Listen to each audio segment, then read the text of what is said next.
You know what time it is. You know what time it is. How firm thy friendship.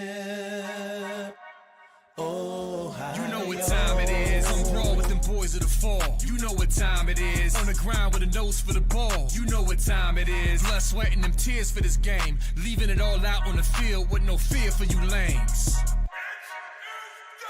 Yeah, you know what time it is. Come brawl with them boys of the fall. Covered in gray and scarlet, massive, stiff arms to your jaw. We breaking it. We sick of seeing you clowns with the crown. We taking it.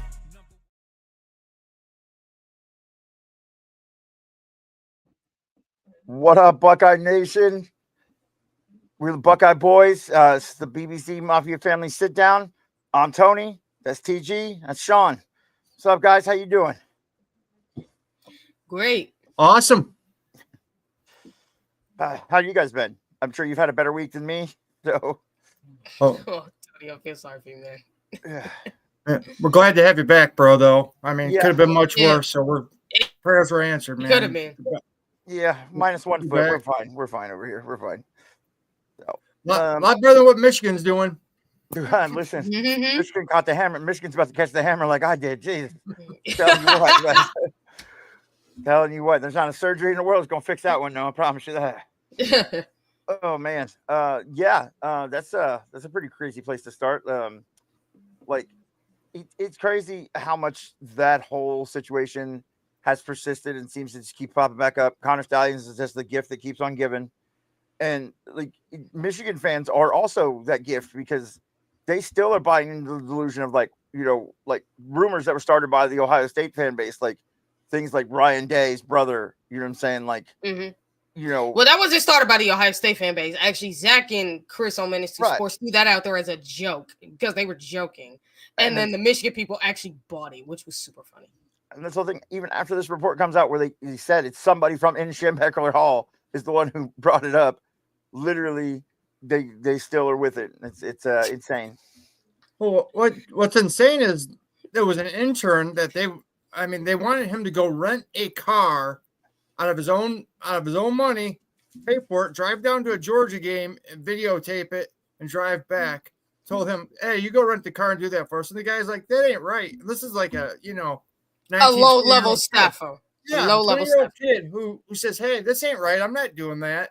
And then you got grown men like Sharon Moore, all the other assistant coaches who are going along with it, who know better. But this kid's the one that stood up and said, I'm not doing that. This ain't right, man. And No, hats off to him for, having the fortitude Yeah. to say, no, I'm not going to be part of your cheating scandal. Yeah, Imagine that too. That the one guy that has integrity is a freaking low level staffer.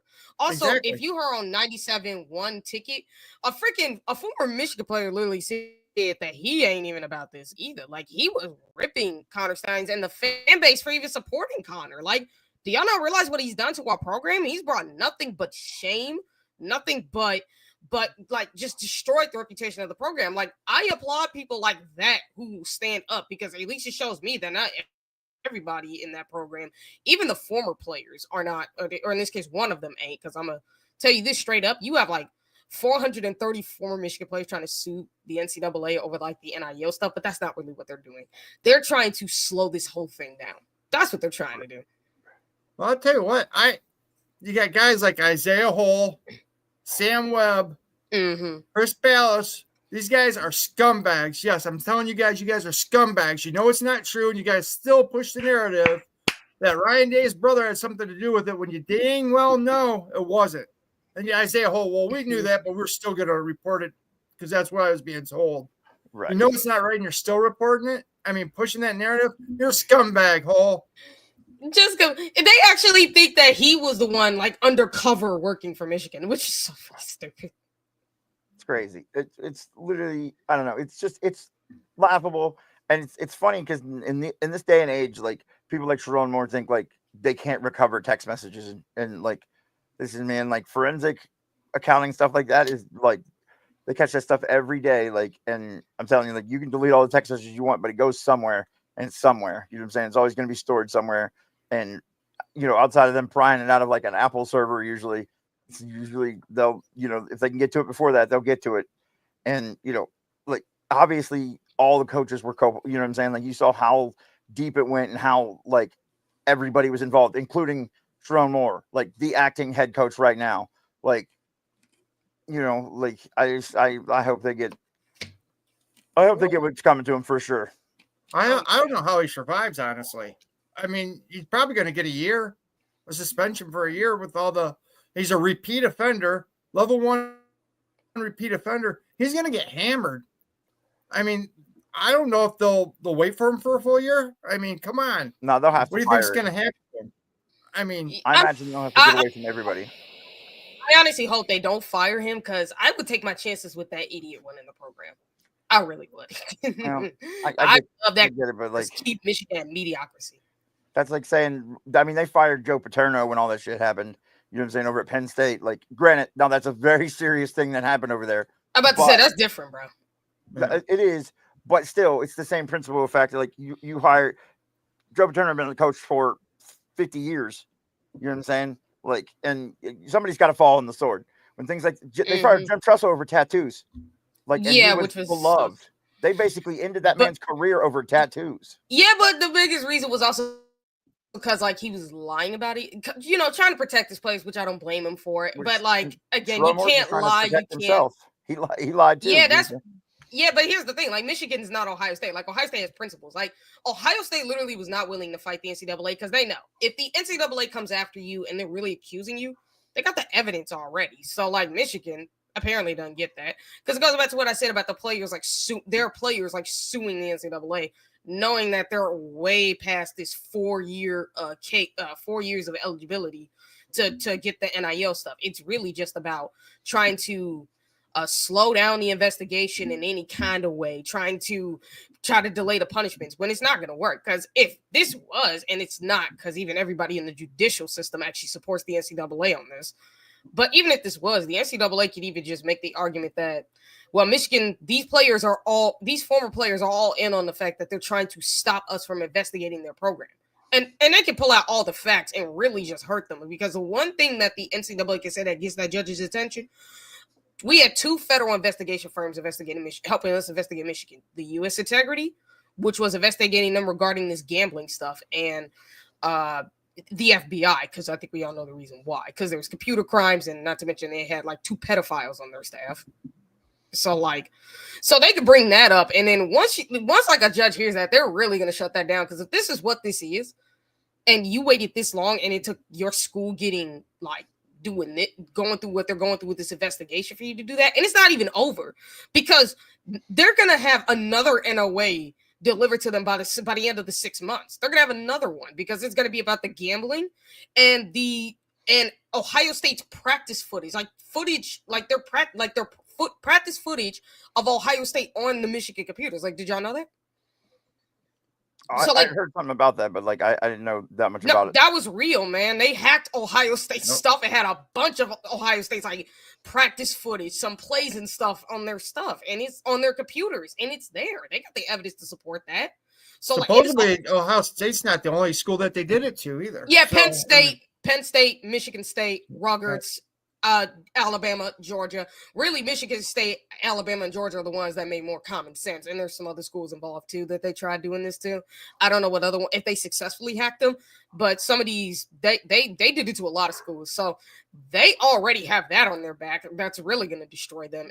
And that's what's going to be super funny of why they're trying to fight this, because they know they can't, because they've been so deep into the lie. They cannot say anything. They can't come out and say the truth, especially because the Michigan fans, who are the dumbest human beings on planet Earth, would kill them if they didn't fight this in any kind of way. So they kind of just fighting it at this point, knowing they're going to lose anyway. And the thing is, if it was a nothing burger like a lot of them claim, they would have already settled by now. It'd have been done with. They'd have walked away from it. If they would have said, "Hey, we're gonna give you a 2-year bowl ban and you lose 20 scholarships," Michigan would have ran to the NCAA and signed that agreement. Mm-hmm. Especially because they get to keep their natty, if that's the case. But not like that's the thing. They can't keep their natty, their accomplishments. The punishment is going to be so much worse than people know. And all they're doing right now is just ticking off the NCAA, which is only going to get worse. I mean, they've never I mean, they basically gave him the double bird. I mean, what's funny is if Harbaugh would have came out with that cheeseburger gate originally and said, "Yeah, we screwed up. We had kids in here when they shouldn't have been here. Our bad. We admit it." They would have got probation. They would have got a slap on the wrist. But instead, he lied and he kept lying and said he didn't even know the kid, never met the kid and his family when he went out to freaking breakfast with him. Come on, man. Yeah, they tried pulling it off like as if it was a coincidence. I'm like, do you think any of us are that stupid for starters? Like, yeah, y'all dumb enough to fall for it. We're not. It's common sense. And all Jim Harbaugh had to do was just tell the truth. But if you listen to Kirk and Nevada show, and more importantly to like a report that came out about it, is the Michigan, somebody who worked at Michigan, who no longer works there, he works for a different school, like literally confided to the NCAA that Jim Harbaugh straight up told them to cross the line. Like that's what he did. And I believe that. A man that drinks milk with his cheeseburgers is obviously a serial killer and will do anything. So, well, eating cheeseburger for breakfast, Yeah. I mean, with milk, I could see if you were still up from the night before, but Yeah, I don't think Harbaugh parties quite like that, but whatever. Hey guys, give me a second. I'm gonna hop off real quick. Yeah, you're fine. You're fine. I got you, TJ. Like literally, yeah, Sean. So that brings me to like, obviously, like there's still people that don't believe that was Connor Stallions on the Central Michigan sideline, even though like it's been like not only does it look like him, it's been confirmed by him. You know what I'm saying? Like he went on Barstool and said it. Like Dave Portnoy said it. Like in the documentary, like it's obviously him. It's not a big deal. Like who cares? I mean, the Michigan staffer who he met, or the Central Michigan staffer who he met with, literally got fired. Is the one that got fired. You know what I'm saying? Like it's whatever at that point. But like that brings me to like the way they view Connor Stallions in Michigan is kind of like some people he's revered, and some people like feel like he's a traitor. What do you feel about Jim Knowles and the way that Jim Knowles left this? I thank Jim Knowles for getting us an Natty, and I'm happy that he did that. Do I think he could have left differently? Yeah, but if there was problems between him and Ryan Day and they were fighting behind the scenes, it's better that he just left, man. Honestly, I just think he could have did it differently than telling the kids that, hey, I'm coming back. Be a man and be honest to those kids, and I'd have no problem with it. Hey, I want to, it's closer to where I grew up. It's a better opportunity for me. Thanks for, having me here, but I'm leaving. That's all he had to do. But, to walk out like he did, I'm not cool. I'm not cool like with that, man. It seems petty on both sides from all the stories I've heard.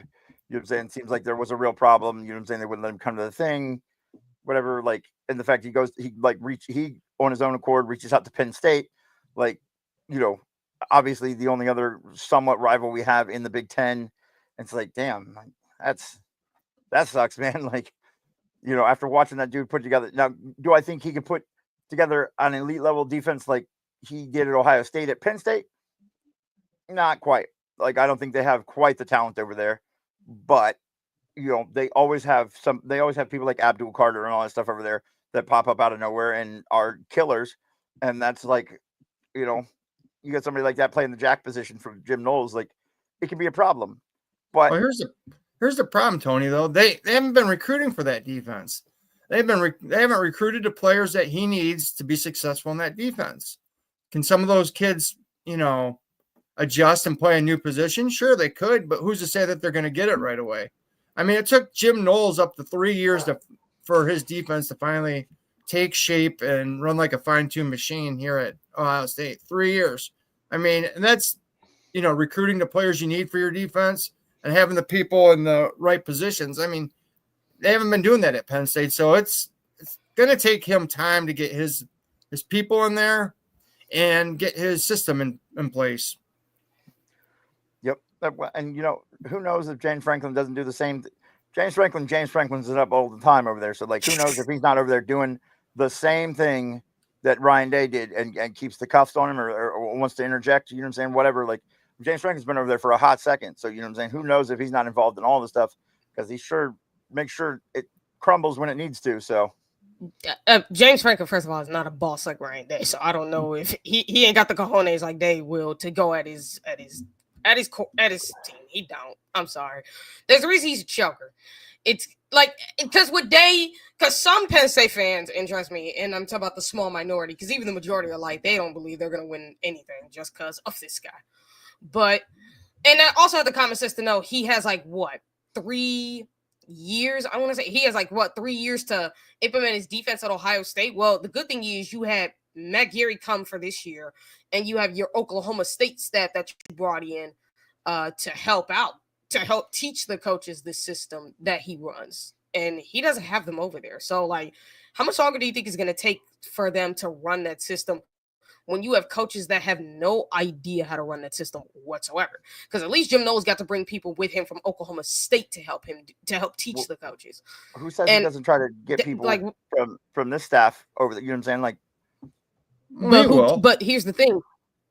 Here's the thing, though. How do you know Ohio State told him that if we let you out of this, you cannot pillage anybody from the staff? Because if there's one thing about Ryan Day, he has made this a point.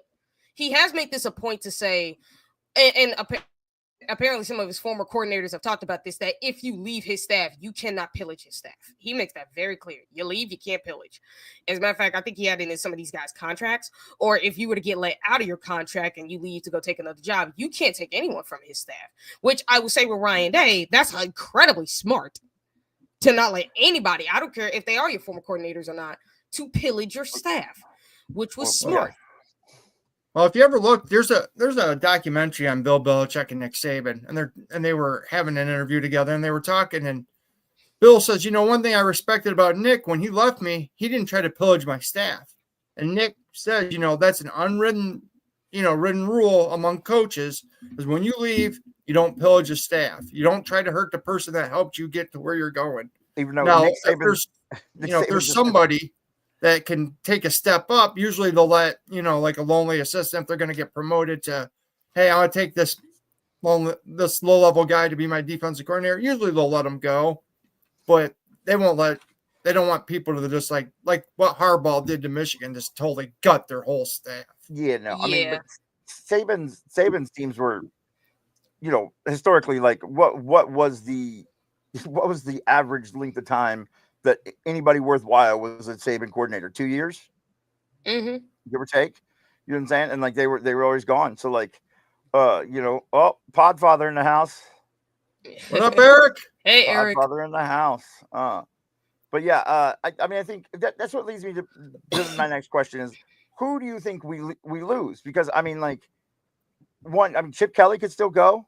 Now I don't necessarily think he does. He might go to the NFL though, because they want him bad.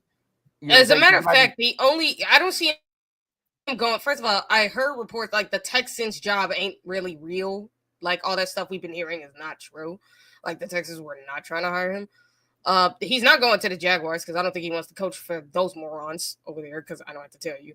The only one I can see him going, because I think if Chip is going to be selective about where he goes. So a place like Seattle where they have a pretty good offense, or the Tampa Bay Buccaneers where they got a good offense. I mean, you got Bucky Irving, Baker Mayfield just had himself another career year. You have you got Mike Evans, you got Chris Godwin. You got a pretty good team. You got a pretty good offense over there, and I think they got a pretty good tight end over there too. So that would probably be the place I could see him going. But I don't think Chip is gonna leave for just any NFL team, because at the end of the day, you got to be picky and choosy about where you go. It's got to be a place that can set you up for success, not a place that's going to set you up for failure. So what's the NFL stand for? Not for long. So I mean, he's had his one, that year in San Francisco where he only lasted 1 year and they kicked him out. So but if you think about it too, that whole thing was a mess by the time Chip Kelly got there. Because we all know who the coach before him was, who left it that way. Yeah. Which, going back to Jim Harbaugh, I never got a chance to really talk about this, but I still will never understand why people think he's this great coach. Why? He has a shelf life. If you look everywhere he goes, Michigan was probably the longest they stayed, but after a while the stick gets old, man. The 4 years rah-rah thing, their first 4 years into it. They get tired. 4 years.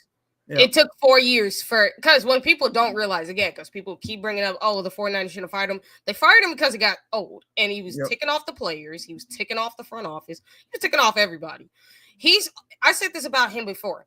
He is and Sean, you were on the show when I ranted about Harbaugh calling Ryan Day a third base head coach, and I told you he was.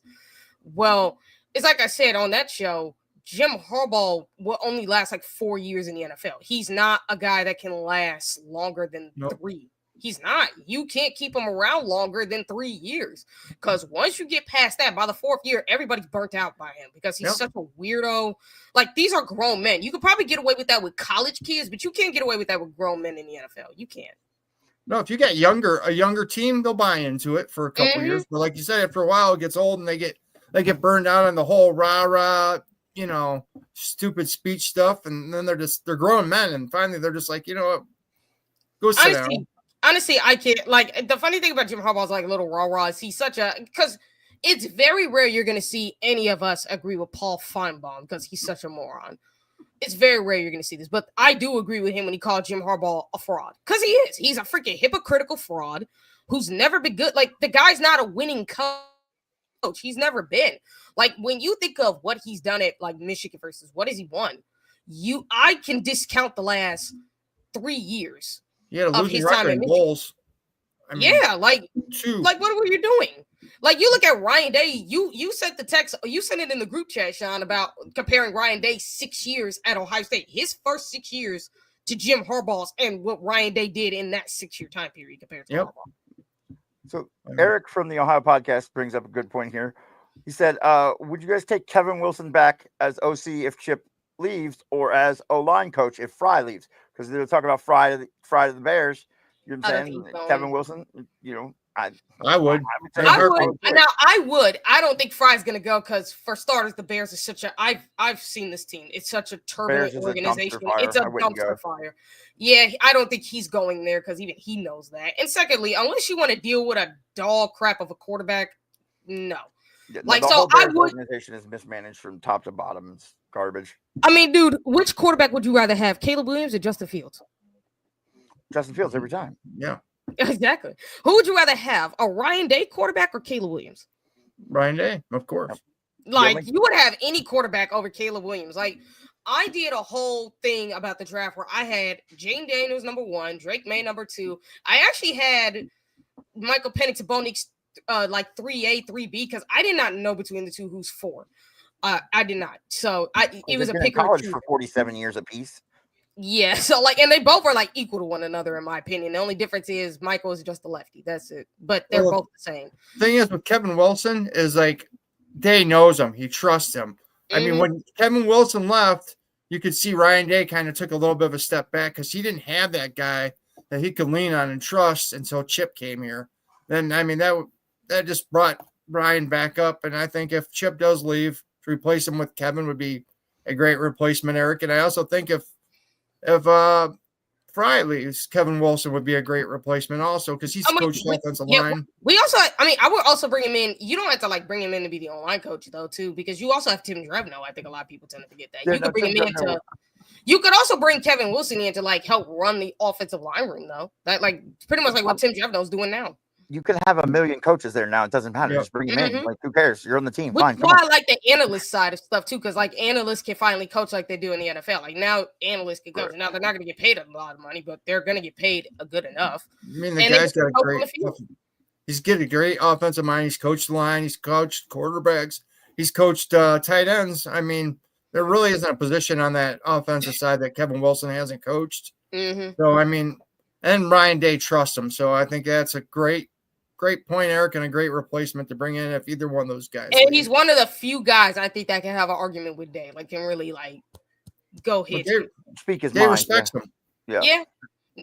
So, okay, this brings me to the next point. On the other side of the ball, obviously we have to replace Jim Knowles. Obviously, that's a very big task, given what we just watched for the last at least half a year. Who do you think is the best candidate? And who do you think Ryan Day ends up going with? My personal vote is OG Walt, but that's just me. Okay, my dark horse in this whole thing, I don't know if everybody in the chat's has thought of this or not, but I'm going to say Nevada Buck. Nevada Buck. The man's a genius, man. Nevada Buck is a genius. And to all you haters out there who said he was full of it, said Kirk was full of it, you know where you can kiss his Nevada Buck. Well, listen, if I needed a business manager, I'm calling Nevada for sure. Yeah. Defensive coordinator. I mean, he knows what he's talking about for sure. Yeah. To get the train back on the tracks. I would say either Matt G or OG Walt. Them would be I mean, Matt, either those two. 1A, 1B from what we've heard, but like who do you think what do you think, TJ? TG? I've always. No, I mean, I saw it at first, though, because I could see why. Because with Matt Gary, it's like he could be like what Jesse Minter, I mean, exclude the Connor Stein stuff, but he could be like Jesse Minter because Jesse Minter was Mike McDonald's defensive backs coach back at the Baltimore Ravens. And then when he got hired by Michigan to be the defensive coordinator, he brought Jesse Minter with him. When he left for the NFL, Jesse Minter took over, and the defense, we all saw what the defense was. He made it, he kept it where it was, and he made it better and perfected it because he was more innovative. Now, again, we can all talk about the sign stealing all day to a blue in the face, but at the end of the day, it's pretty much how you can see that being with Matt Gary without the Connor Stein nonsense. But I said who I think he should hire from an outside coordinator perspective is Pete Golding from Ole Miss.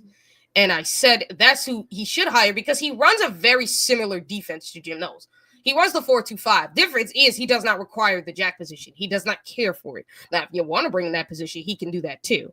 But no, he just runs 4 straight down D linemen, whether it's 4 D linemen with their hands in the dirt or 2 D tackles and 2 straight up, stand up edge rushers. He can do anything with that. He's very innovative.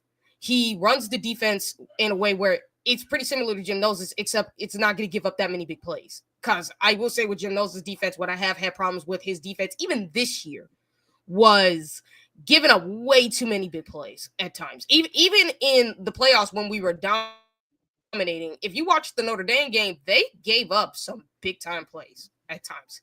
Even against Texas, they did that, and it was kind of irritating.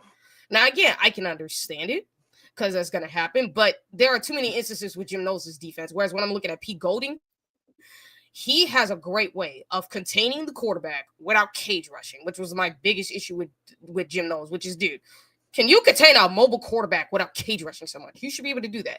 His defensive scheme allows him to do that. It's the same thing. He can handle the pass or the run, and he's been against better offenses in the SEC. Like, I know we all know the SEC's down right now. Still better offenses than what you got against in the Big Ten. Because in the Big Ten, the offenses are not great. You may have Oregon, and that's kind of it. I mean, Indiana had a good offense. I think a better offense than Penn State did with better talent than Penn State to the most part. But outside of them, who else in the Big Ten has a good offense? Not many. Like maybe Lincoln Riley. I mean, that's the only other guy I can think of. Lincoln Riley's USC team with better offenses. We also got to figure out what does Ryan Day prefer too? I mean, he is the head coach. Does he prefer you want it, 2 down linemen with 2 edge rushers who just are turned loose the whole time and just constantly, blitzing and rushing? I mean, you don't have to do that because again, with Pete Golding's scheme, you can find ways to be creative with your pass rush a lot. Find ways to contain. Like, I've watched this guy.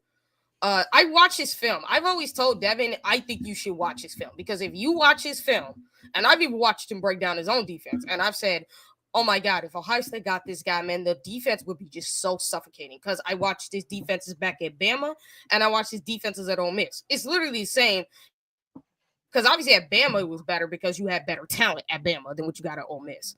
So imagine him with the talent at Ohio State. And think about it. Caleb Downs has a relationship with Pete Golding. Whether people know that or not, he does. Pete Golding was recruiting him until he got hired by Ole Miss. And he was still recruiting him to come to go to where he was. It was Nick Saban who closed the deal. Because to be honest, if you could get him, he already has a relationship with Caleb. That's for starters. So, and he's also a 3-time national champion. I think a 2 or 3-time national champion, I should say. So he knows what it takes to win a natty. He has the defense to do it. I know some Alabama fans thought his defenses were terrible. I'm like, Alabama fans, I'm never going to take you seriously on who's good and who's not. Outside of Tommy Rees, that's the only guy everybody can agree was trash. But all the other coaches y'all have had been great, outstanding. But you throw them to the wayside for what reason? Yeah. Like, I'm watching your defense with Pete Golding. What are we doing? You got a great defense there. Tommy Reese was such trash that the Browns hired him. Thank you, Cleveland Browns. Listen, Tommy Reese has failed upwards. I'm proud of the man. He's failing. That's because of his agent. That's because of his agent. His agent sells like crazy. Like whoever his agent is needs to get paid. Man, that guy can sell, buddy. I promise you. That guy can sell ice to an Eskimo, you know? Yeah, like, but yeah, no, that's why I said he should hire Pete Golding because he runs a similar defense, except it's more creative. Larry Johnson will have a problem because it's 4 straight down D linemen. Yeah. And he can adapt to whatever offense he's going against. Like, literally, this guy adapts like crazy. He can adapt, he can make in-game changes, he can do all that. I think that's who they should go after. I don't know if they will. Plus, think about it for Ole Miss if Ryan Day takes Pete Golding. Think about how mad Lane Kiffin would be. Oh, Lane would have a freaking meltdown, man. And I love Lane Kiffin just because he's hilarious on Twitter. I mean, he's kind of a jackass. He's like the gift that keeps giving. Yeah, and think about it. He's already mad at Ohio State for taking some of his Ole Miss players. And when you talk to the Ole Miss players who came to Ohio State, they're like, it's a night and day difference at Ohio State compared to Ole Miss. It's so much better at Ohio State than it is at Ole Miss. That's what's funny. So imagine Lane Kiffin if Ryan Day took his D coordinator too. That would be just hilarious. Strangely enough, from everything I've heard in and out of wherever, like essentially like this is the quietest defensive coordinator search we've ever had in Columbus. Ever. Mm-hmm. Just radio silent, which makes me think it's probably going to be Matt G. And I'm not mad about the Matt G pick. I'm not mad at it. Ryan Day has made some questionable picks a couple times in his life with coordinators, but he's also rectified them.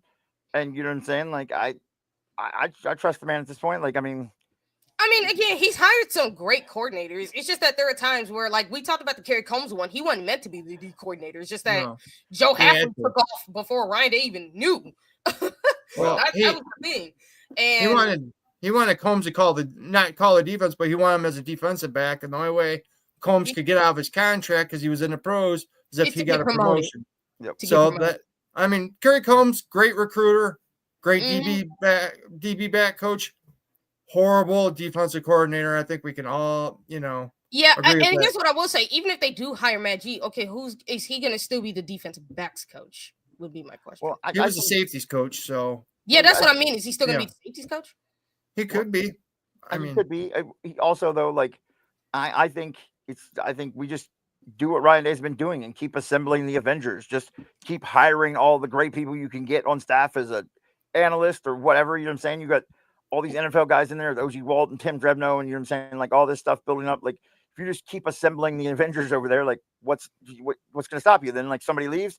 I mean, that's what Nick Saban always had people in house and stuff or whatever. So like he would leave and then bam, it was just another coordinator. Bam, but that's because he would develop them into great coaching. Right, but he had them ready to go. And I think now the fact that we can have a billion coaches on staff and it doesn't matter, you know, split up the recruiting thing, split up the game thing, split it up so that it's delegated correctly.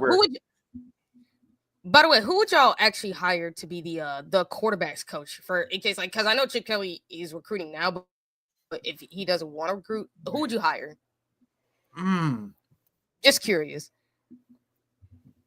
Man, that's a great question because Ryan does have I also heard another thing about the defensive coach. I'll hop real quick. Joe Kuehlen from Kansas City as a defensive coach, and there's rumors that Ryan likes him. But the thing is, Ryan likes NFL coaches, so he might go to the NFL to get a quarterback coach. And he does have a lot. He's got a lot of connections up there, so it might be someone. Might be someone we don't expect. One of the guys, Ryan Day's a great QB coach, but I'm saying like you also are going to need somebody else because Ryan he can't step in and still coach the quarterbacks, but you're going to need somebody in the quarterback room with these guys, making sure that they're doing all of that too. Yes. So I would say like Mello just said, JT Barrett. Another guy just got hired. Yeah, he just got hired to the Bears, but I don't think that's going to last because Caleb Williams is the quarterback. So I don't. Well, I hope it doesn't last for JT Barrett. How about Kenny G? I would like Kenny Guyton to come home. Come home, Kenny. That would be a great one. Another one I thought of was somebody that people don't talk about enough because he used to be here. He's a friend of Ryan Day, but Ryan Day has some beef with his uncle, and that's Trey Holtz. Who? Yeah. You don't know? You don't know Trey Holtz? He's Lou Holtz's nephew. I didn't hear your name. I didn't hear the name. Sorry. Trey Holtz. He's Lou Holtz's nephew. Ryan Day's actually yeah. friends with Trey, but his uncle was such an a-hole to Ryan. To where Ryan, I don't like him. He likes his nephew, but not him. He's also very experienced when it comes to. He's gone away. He's become a great name. He's a rising star coach himself, and he's been coaching QBs. He also knows how Ryan coaches the QBs because he was here when Ryan was the offensive coordinator, the QB coach for 3 years. And as a matter of fact, he was here when Ryan Day became the head coach too. So he's pretty familiar with what Ryan Day does. So that's another guy. I mean, the great thing is, I mean, if you look at what Saban used to do a lot of this too, is he'd take recycled head coaches, bring them on the, like a head coach that kind of fallen down and had, a bad record and would get fired. He would bring them on the staff and kind of reclimate them, Yeah. So I could see us getting some, now that Doug you can Peterson? have all these coaches now, why not grab, Doug Peterson? That'd be the guy who just got fired from Jacksonville Jaguars, who's known as a good DB a good quarterback coach, my bad. That's one guy. Then there's Frank Reich, who got fired from the Panthers, which I don't blame him for that because the Panthers would just send him up for failure like they did with Matt Rule. So that's like another guy. Now, guys, Vader brought up a good point, and he asked me, I think I'll ask all you and anybody else in there if someone didn't see this question. He goes, if Fry leaves, would you hire LaCharles Bentley to be the coach? And I would. That's a no-brainer, but I don't think LaCharles might come. I don't necessarily think LaCharles would come. Actually, I think he would because he always said he wanted to kind of work out at Ohio State. I just don't know if him and Ryan Day would be the perfect. I mean, that would be the move. That would be the ultimate dream person who you would want, obviously, because the man, Yeah, the thing is though, he's also kind of very stubborn, where it's he's gonna do it his way, and you either gonna let him or get out of his way, or you're gonna butt heads with him. That's what his way is proved to be correct every time. So. No, I'm talking about as far as recruiting, because there are times because I don't know how good he is at recruiting for starters, but I do think he break it up. Yeah, I do think he's a great O-line guru coach where he could teach you how to do the techniques of everything. So that's why I say I would want him. But again, I don't know if him and Ryan Day would be a perfect mesh because of the personalities. Now, if Ryan Day can handle that, I would say go for it because I've wanted LaCharles. I actually wanted him around the program to help out with the offensive line more because I think it would be beneficial for those guys. If anything, you could say a team that should hire him should be the Cleveland Browns. Yeah, no doubt. I'm a Steelers fan, so I yeah, the Steelers should also think about that. The Steelers should also think about that too, because I'm not gonna lie, I'm not a fan of the Steelers line coach. He's terrible. I mean, when they lost Callahan, you're not wrong. You're not wrong. So, but LaCharles would be the dream. I mean, but you got to think of LaCharles. He's got his own coach. He does his own coaching and development, and he doesn't have to go anywhere. Everybody flies to him. He doesn't have to travel anywhere. They come to him. I would love for Ohio State to kind of do that with him. If you don't want to hire him to be O-line coach, it's fine. This is why you get Kevin Wilson or promote Tim Drevno. But you could also send your O-lineman over there to learn some techniques from LaCharles. Or if hopefully this could become a thing where you could hire him to be a mechanics coach in football, where he could teach the mechanics of offensive line play as part of some type of whatever coaching staff you could build out of that. I mean, now, actually, with all the coaches you can have now, you can have guys come in and say, hey, you take the tackles over there. You work with the interior lineman. I mean, you can have guys watch each snap of each player. I mean, it can be it's such a advantage now to what it used to be. So I hope they take full advantage of that and bring more people into the coaching staff and load it up. Yeah, no, because I think eventually they're going to have to put a finite number on that. You can have as many coaches as you want thing. But in the time, you know what I'm saying? In that time frame, I would just load it up. I would just start assembling the event. You're not working? You want a better job? I got you. Come on. You know what I'm saying? And just cash everybody out. That's why I love it. That's why I love it, because when you have assistants and you have an unlimited coaching staff, it's literally like the NFL. Because in the NFL, you got as many coaches as you want for whatever positions you want, and they can coach. Yeah. Well, actually, they're gonna have to answer to the head coach anyway. So, but either way, I think it's a good way to. You got people like Chip that don't necessarily want to go recruit, and you know what I'm saying. You have dudes who are really good recruiters, or Justin Fry who's a really good, with the line, but not necessarily the best recruiter. You can. I can tell you this, so it doesn't even matter. Yeah, I can tell you this though, like with how creative Chip is with his scheme, I think he could recruit super easily, especially because think about it, he ain't dealing with NIL. That's Ryan Day. That's one of the reasons he left was because of how bad NIL was, and he didn't want to deal with it, especially at UCLA. So he came here to coach X's and O's, and that's all he has to do is just coach X's and O's and recruit quarterbacks. The quarterbacks he thinks are good enough to fit his scheme, and quarterbacks that he and Ryan Day know that they can develop into NFL quarterbacks because they know all about that. There's already pictures of Chip already out on the with Jared Curtis and Braley Smeagol, like two guys he really does want. So I mean, he's killing it already. And then with Justin Fry, it's going to be easier, I think, for him to recruit offensive linemen because of the product on the field. Like I think one of the reasons it was super hard for him to recruit is because obviously, it's hard to recruit offensive line because some of these guys could be like, mama's boys, as we all know. On top of the fact that I don't think what Ohio State fans were saying about Justin Fry was helping either, because I do think in some ways it could turn where you're saying, and not to mention the product on the field, I don't think we said it all looked great, but we also had to remember as fans that we have to give it time to develop because offensive line requires the most developmental position. So it can make chemistry. Sense. Yeah, so it just takes chemistry. And when we talk about like the 2023 offensive line, Luke Weber was supposed to come back. The reason the offensive line took a step back was because he didn't come back. And they had to put Carson Hinsman out there, which was not the plan. So they had to pivot to a redshirt freshman, which honestly I think helped Ohio State greatly because look at the offensive line going into next year. Like we got 6 experienced guys. No other team can say that. And they can rotate again if they wanted to at the guard position. If they, you know what I mean? Because you got 3 guards basically for next year and Carson at center, or if you want to go away from that and put Josh Padilla at center and put Carson back to guard, because honestly, Carson's a good center. Don't get me wrong, but he better is guard, an elite guard. He could be an All-American guard. That's the way I feel about it. I mean, freaking Hinsman never played center before, and when Whippler bailed, they put him there, and that was his first time playing center. He's been a guard his whole life. Yeah. So he was pretty good. But also Carson, but also Mello. If you didn't know, Carson was one of the offensive linemen dealing with that virus that was going on. He was banished to the shadow realm at that point, though it didn't matter. Yeah, but I don't think he was banished, but I do think banished. Well, yeah, we could say that, but at the same time, it's kind of like he was one of the offensive linemen dealing with that hand-mouth. Yeah, like disease going around, and he lost a lot of weight after the Oregon game. Like, I don't think he played one snap until after the Oregon game. Like, he was not sick that long. No, he actually did. He was with the second string, and then I know that they were putting him with the second string, and then they put in like Josh too to try to get some reps in there for all those guys. Because remember, I think Carson had lost weight too. Like he lost like 20 pounds. Yeah, like he had to rebuild some of his strength too. Like because he also went on a podcast and said some stuff that people at the university didn't like. Yeah, but that was the year before. So I don't know. Yeah, but that was the year before though, because I don't see why you would say something like why would you? Because it was the year before, and on top of that too, I understand because it's not like what Carson. What I understand, like with some, like maybe you don't want that out there, understandably, because Carson's got to understand that, dude, you can't say these things.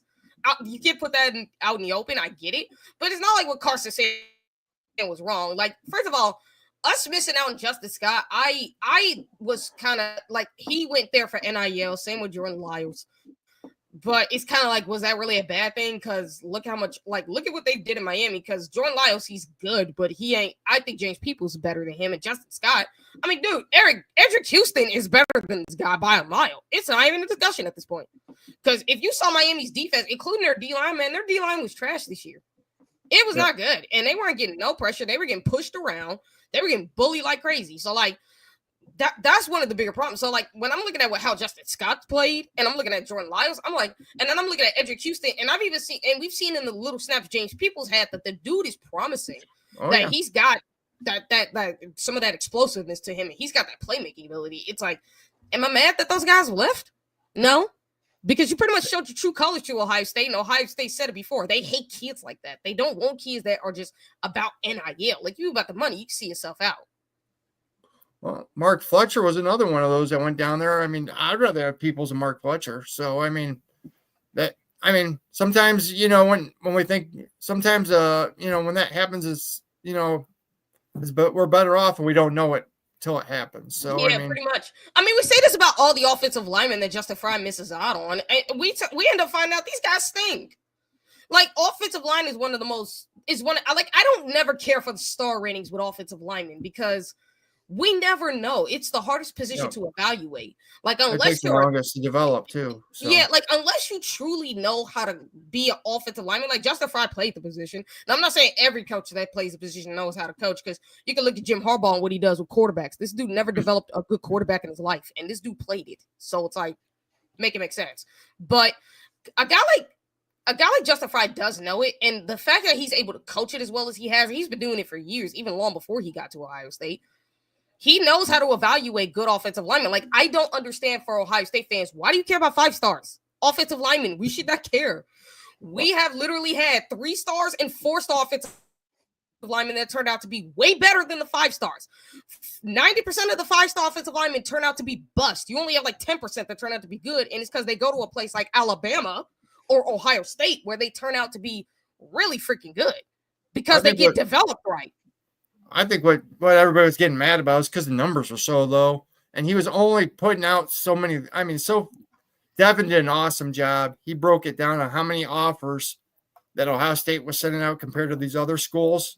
And I mean, the offers were so low. Then finally, like after more than half the recruiting cycle was over, then he started throwing out this flooded everything with offers. And, it's giving everybody and their mom a freaking offer. And I do think the reason why he does that, and I have heard this, the reason he does this is because he has a select few that he's going after, and you're trying to focus on building relationships. Because with offensive linemen, you have to do that. Yeah. You have to build, like, that's more key than probably any position. You have to build a relationship with offensive linemen. Because if you don't, it's going to be hard for them to leave their families and come to your school. Unless you go bag their way, but like David Sanders Jr. But like I said, we talk about like losing David. I mean, I think he's gonna be a bust at Tennessee because you're going to a place where their offensive line coach is trash, bro. They're talking about firing him, like literally. Yeah. Because and you can see based off how the offensive line has been, he's been the offensive line coach for the last 3 years there. And it's like, dude, 3 years in, the offensive line is still this bad. Like, at least with Justin Fry, the 3 years he's been here, the offensive line has actually gotten better and better. Like, we don't see them just be straight up bad. They start not great in the beginning of the season because they're trying to develop chemistry. But as the season goes on, they get better. When you look at Tennessee, it's like their offensive line is not getting better at all as the season goes on. He's done a great job with the portal, too. I mean, he's killed it in the portal. And if we all look at what he did with Simmons was a right tackle when he came here from San Diego State. And, yeah, he had promise. But, I mean, the kid was weak. It took him a year to get used to playing Big Ten football. He got in mixed weight room. They put the size on him. He got moved over to left tackle. He developed. Now he's a first-round draft pick. Same thing's going to happen with that Rice tackle. Yeah, that's why he came here. He said that's why he came here, because it's like he wanted Justin Fry to develop him the way he did Joshua Simmons and even Seth McLaughlin. If Seth didn't have that Achilles tear, it's a possibility he could have been a first-round pick himself. Because think about it, Joshua and Seth came in here with no accolades to their name. No. People dogged us. Yeah, people made fun of us. And then Justin Fry turns these guys, he turns these guys into pretty much NFL offensive linemen. He turns Joshua Simmons into a first rounder. And like I said, if it wasn't for the Achilles injury, Seth would have been a first rounder. So this guy would have had 2 first round offensive, well, really 3, because Donnie's a first rounder too, if you're being honest with yourself. So he's got 3 first round offensive linemen, truthfully, and 3 All-American offensive linemen. Like this never, like, name me another offensive line coach other than anybody from Nick Saban's tree that's done this. It's like, or Kirby Smart's for that matter. Like Georgia and Bama are the only 2 teams I can think of I've had legitimate offensive lines. I don't care if Michigan fans feel like, oh, well, we had it. No, you did. If it wasn't for the cheating, your offensive line wouldn't be any good. And it's telling, because I could go to the 20. You guys know, like, they kept dogging us about how they were going to break the record for, like, of the draft. And they didn't. Yeah, they only had 13. As a matter of fact, if you think about it, too, do you know how badly those guys suck? I tell you what, Zach Zinser went to the Browns, and he was their best offensive lineman. And I tell you what, he did not have a good year. He was horrible. Trash. Oh, no. Trust me when I'm telling you this. They could not run the ball with Zach Zinser. When he got injured, that's when they could run the ball a lot better, which was pretty telling. And that's the thing too, is when I looked at it this year, I found out, and y'all would not believe this, the 13 guys that got drafted, only 5 of them played this year. Only 5 of them were even left on the roster this year. You had 13. You had 8 guys out of the 13 that got cut the same year they were drafted during training camp because they sucked that bad. They were that trash, including the offensive lineman. Like you had Ladarius Henderson, I think his name is, who's an offensive lineman from the Michigan Wolverines, who got drafted by the Houston Texans. They cut him immediately because he The one got retired. The one got retired before he even went to training camp. He said, I don't want to do this anymore. And he retired. So, I mean. And then you had another offensive lineman from who went to another team. I forget the team he went to, but they cut him because he sucked too. I'm like, it's kind of funny that people talk all this mess about Ohio State's offensive linemen, like, oh, they're not good or anything. But like, you see how these guys are in the NFL. Like Ohio State actually, whether people knew this or not, has the most offensive linemen starting in the NFL. I mean, and they're starting with tackles. I mean, not just tackles, guards and centers too. Now we had 2 centers that retired because of medical health reasons, which good for them. Yeah. But even guards and centers, Ohio State has the most guys starting. And think about it like this: they're some of the highest paid, and same with defensive line. So when you say the trench guys of Ohio State are weak, I never thought that was true because I think the trench guys always played great. I don't think the scheme always helped them, but they played wonderful. And when you look at them in the NFL, they're doing better than Michigan's. They're doing better than Georgia's or anybody else's, even though you have other teams that are in the realm with them. It's like, no. And when I'm looking at this draft class of 2024, dude, we could potentially break the record because it's a potential we could have like 16 guys. Like, I think we're going to have like 16 guys drafted. The 2 dudes I think I'm looking out for is G and Josh to see if they get drafted. And I think they will. I don't think they'll get drafted very high. The most I can see them getting drafted is about like the 4th round is where I see them getting drafted. But I think they're practice players for sure. Yeah, no, I don't think they're just practice players. Like, I think Josh Fryer is a guard in the NFL. I think he can legitimately play guard. I think he's a solid enough tackle where he can play. Like, I think he's more of a Pro Bowler at guard than he is tackle, but he's a serviceable tackle or he's a guy you can just kick out there if somebody get injured. You know, which I think he's that type of versatile where he can play tackle. He's not the best, but he's more than serviceable. He's not going to get cooked. And secondly, I think that he would be an all-pro guard. I think he's that good at guard. Where if you have that type of versatility in you, you're gonna get paid. Because look at me for Donnie. He's a better tackle than he is a guard, but he's a really good guard. He's gonna get paid because he's that versatile. Like that. Hey Boggsy, if I know you're leaving, I just want to say shout out to Eric Boggs. Thank you for your support, brother. We love you. Tonight at 8 p.m., everybody go over to the Ohio podcast. Check out the show. They have a call-in show tonight. It's fire, guys. It's got great content. They're awesome. He's going to put in the Ryan Day beard dye tonight in his beard. And I tell you what, Boggsy, if you do that, who's to say I won't do that next Thursday on our show for solidarity, brother? Bet. Maybe I'll do that and come in with the black beard next week. What do you guys think? Yeah, absolutely. Also, by the way, just to finish that part up, I don't see really G I see G being a really good tackle, tight end in the NFL as well. Like, I think he's more than capable. Well, I don't think any of our guys from this class will get cut like Michigan's in training camp. I think these guys will stay on the rosters they're drafted, and they will be more than serviceable to their teams. Because think about it, NFL teams value Ohio State talent. I mean, think about why they started drafting Ohio State wide receivers in the 1st round. Because you look at Michael Thomas, Scary Terry McLaurin. Those guys got drafted in the 2nd round, and these teams are like, man, we cannot keep missing on these Ohio State receivers. We gotta get Devin these guys. Smith, Jackson Smith, the Jigba. I mean, the list goes on. And Heartline coaches them, so they're they are ready to go to the NFL. I mean, and they still have more room to grow too. That's what's crazy. Yeah. Go ahead, Tony. I was making fun of Eric. Eric said everybody's talking about dyeing their beard, and I'm just over here like, yep, I got the Ryan Day color now. It's fine. Just natural. It's fine. Also, our friend Mika, everybody knows Mika. She's very sick, and she just wanted to send her love to everybody, to the whole family. Get well, Mika. Get well, Mika. I hope you feel better. Praying for you, girl. Mika's the best. She's always supporting us, and she supports all the Ohio State stations. And she is a recruit savant, man. Nobody knows more about recruiting than Mika. I mean, maybe she's awesome at it. I know you guys talked about like you're gonna slow it down to do because we could do like a recruiting show, and she's really good at that. So she'll be awesome. Speaking of shows coming up, I believe there's Daniel and Duke. Daniel Sanchez on Friday, yeah, they're gonna do. So this is the graphic for it. Pops Pod. Yep, that's what they went with. So that's the logo, and I don't know what time tomorrow, but it's gonna be on tomorrow. So look out for those guys. They're great dudes. They're gonna be talking, football from a father's perspective, I guess. So should be sweet. Pops Pod. Awesome. That's so funny. Yep. It's awesome that you got two dads that their kids are highly, ranked recruits coming into Ohio State, and they could, give their perspective on, give people a lot of insight of what really goes on behind the scenes that, none of us really had the insight to. So, I mean, that's pretty cool. Yep. I'm glad they settled on that name. That's all I'm saying. I'm saying and Krondonic, whatever your name is. We don't talk about Oregon Ducks on here.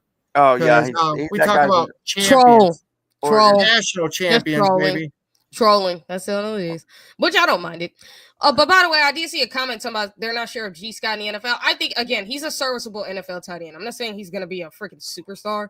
But it's like he's serviceable. He's a guy that you could put on the field and he'll do pretty well. I think he'll be Will Kazmarek is to us. I think that's what he'll be in the NFL. Yeah, I think here's what I will say. He's a great receiving tight end, and he's much better at blocking than people are giving him credit for.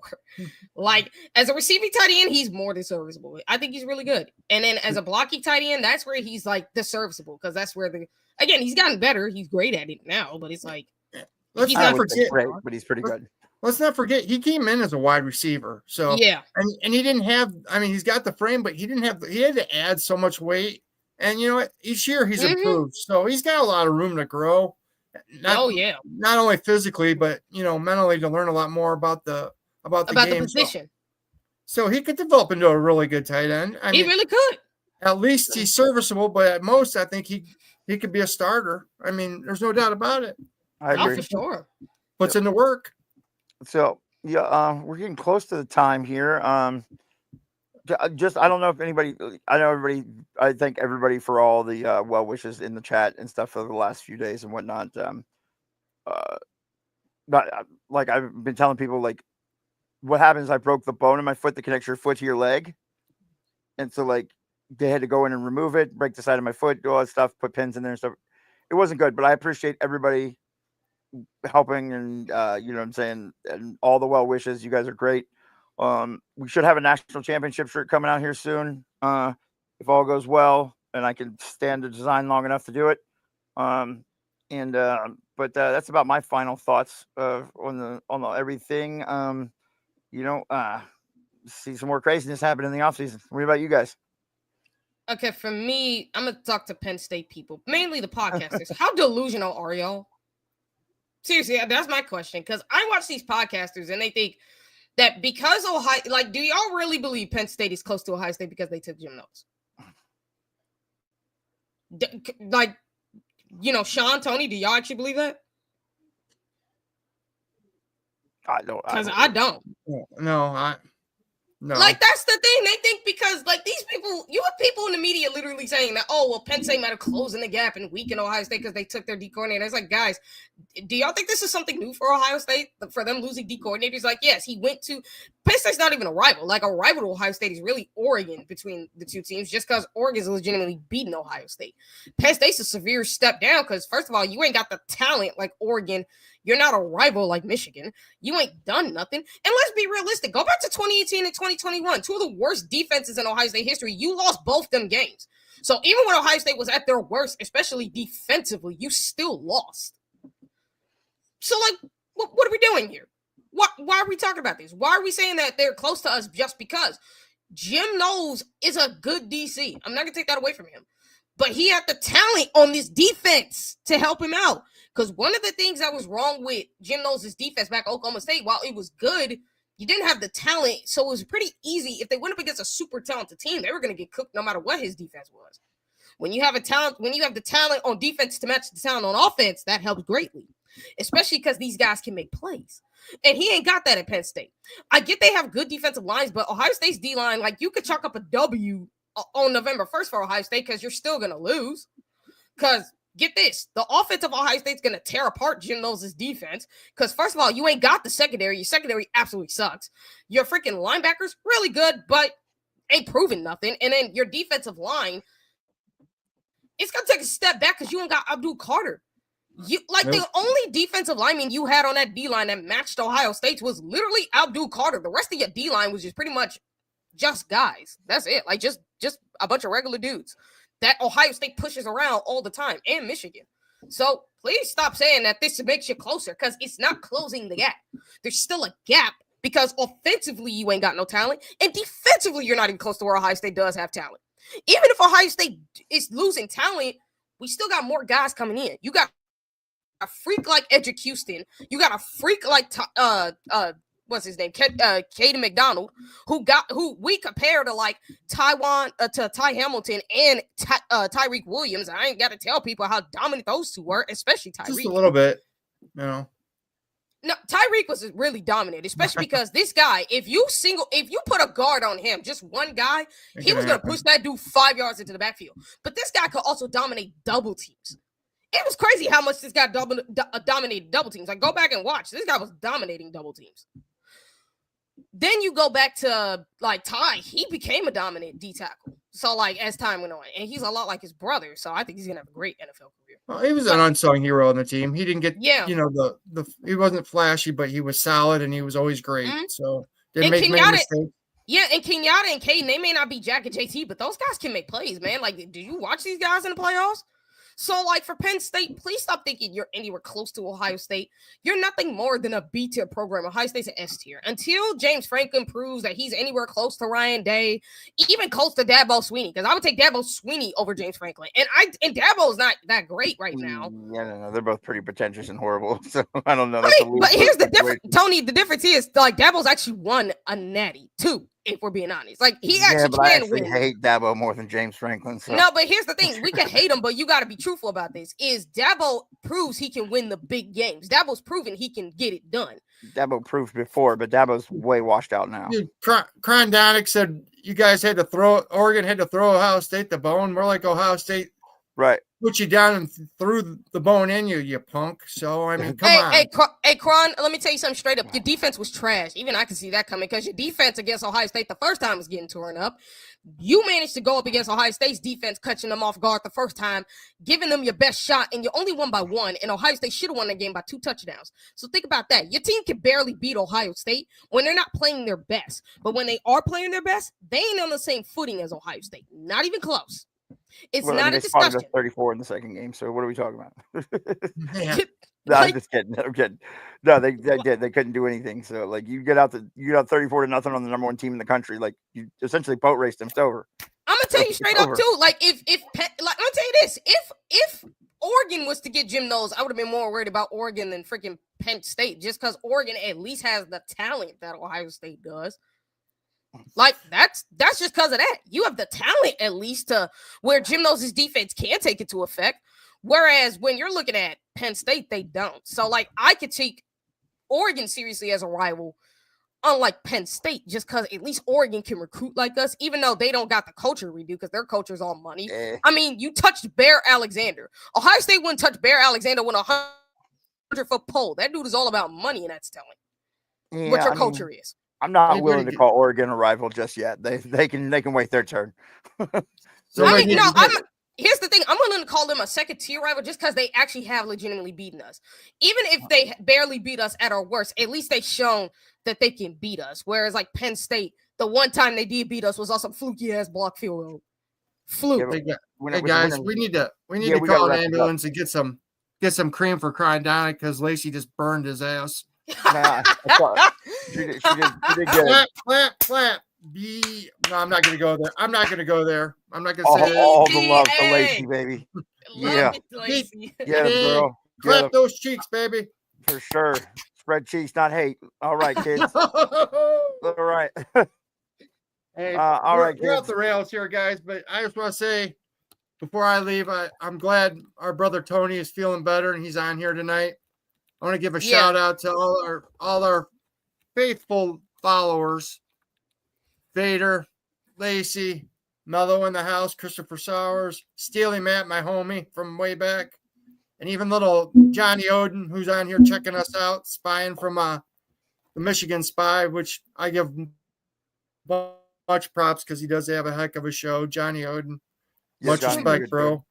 Tyler, another one of our brothers, and just hanging with Tony and TG. I mean, can't be any better than this, man. So I hope everybody has a great night.